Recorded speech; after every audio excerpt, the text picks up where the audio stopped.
जय Jagannath Lisa Ramesh family YouTube channel को आपण मानक स्वागत। आज एक नुआ रेसिपी देखिबा छतु चिल्ली। आसंतु देखिबा केमिति बनाउची। छतु को प्रथमे धोईकी काटी दबा, काटी देईकी ताकू चारि फाळ करिकी काटिबा, काटी देईकी सेथिरे लूण हळदी लंका गुंड सब आरारोट पाउडर पकाईकी ताकू भल भाबरे गोळेई दबा।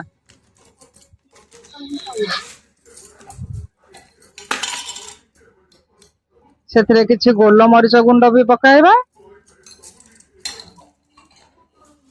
ताको भल भाबरे गोळाई दबा, गोळेईकी ताको किछि समय पई छाडी दबा। एबे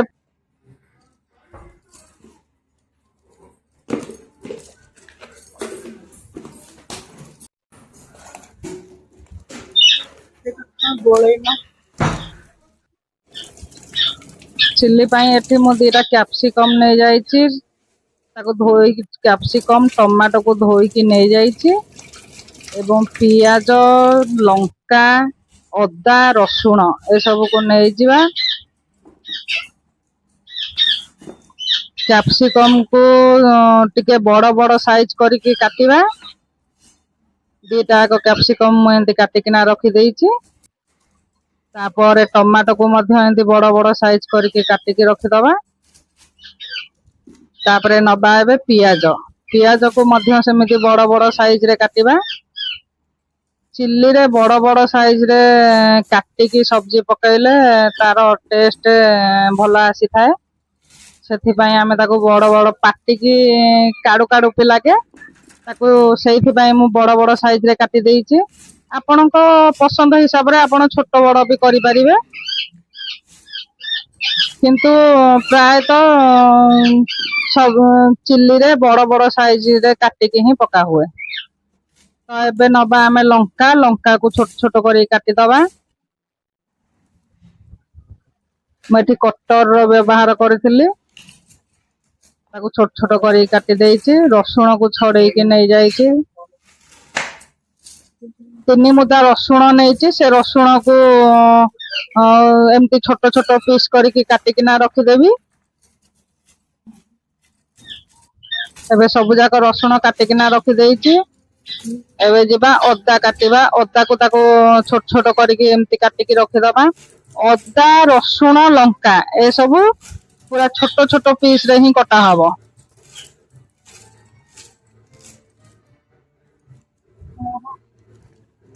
एबे सब एठो मु काटिकी रखी देईची। तापर एबे जिबा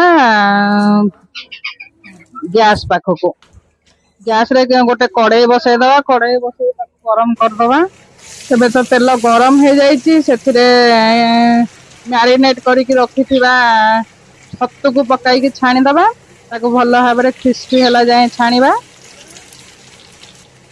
छत्तू रे बहुत तेल पी थाए, तो ताको भल भाबरे एंती छाणी हे गला परे ताको गोटे जगह को काढी दबा। मु एमिति सब जाक छत्तू काढी देइथिले। मु एठी 2 किलो छत्तू नेइथिली। सब एंती छाणी के ताको रखी दबा।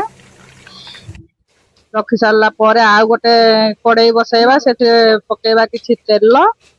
एठे चिल्ली बनेइबा, तो सेथि पई आ गोटे कड़ाई बसाई कि मु तेल गरम कर देली। सेथरे पकेबा काटी की रखिथिबा लंका पकेई ताको टिके भाजीबा। से जस्ट टिके भाजी हे गला परे सेथरे पकेबा किछि रसुण, जो रसुण काटी के रखिथिले से रसुण को पकेई दबा। से रसुण को पकेई के टिके समय भाजीबा। टिके तारा कंचा स्मेल गला पर्यंत भाजी दबा। तापर सेथरे पकाइबा काटी के रखिथिबा अदा। से अदा सेमिति भी कंचा स्मेल गला पर्यंत ताको भाजी दबा।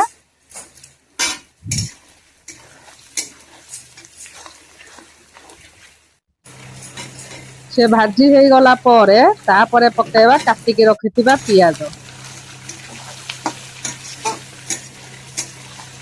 पियाज रो टिके कंचा स्मेल गला पर्यंत ताको भाजी दबा। तापरे पकाइबा सेथिरे कैप्सिकम, कैप्सिकम आ पियाज एका संगे भी पकईकी भाजिले चलिबो।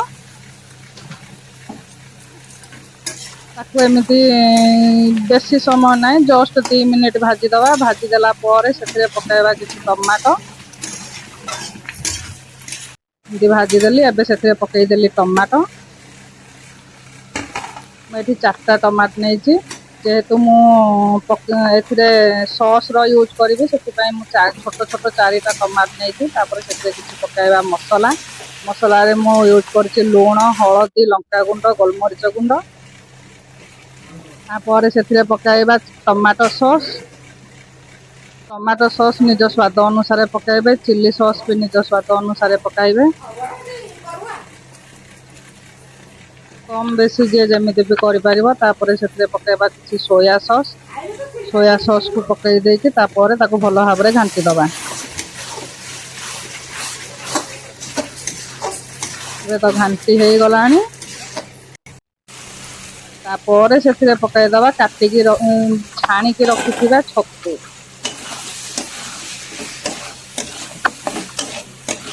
ଏଥିରେ ଆପଣମାନେ ଚାହିଁଲେ ବି ଆରାରୁଟ୍ ପାଉଡରକୁ ପାଣିରେ ଗୋଳେଇକି ତାକୁ ଦେଇପାରିବେ। ସେ ପାଣିକି ଟିକେ କ୍ରଞ୍ଚି ହବା ପାଇଁ। ତ ମୁଁ ଏଥିରେ ସେଟାକ କିଛି ୟୁଜ୍ କରିନି। ଦେଖନ୍ତୁ କେତେ ସୁନ୍ଦର ହେଇଛି ଚିଲି ଛତୁ। ଏବେ ତ ରେଡି ହେଇଯାଇଛି ଚିଲି ଛତୁ। ଯଦି ଲାଡଲିକୁ ତ ଚିଲି ଛତୁ ବହୁତ ପସନ୍ଦ ଲାଗିଲା। ଆପଣ ମାନଙ୍କୁ ଭିଡିଓଟି କେମିତି ଲାଗୁଛି ଲାଇକ୍, ସେୟାର, ସବସ୍କ୍ରାଇବ ନିଶ୍ଚିତ କରିବେ। ଜୟ ଜଗନ୍ନାଥ। ପୁଣି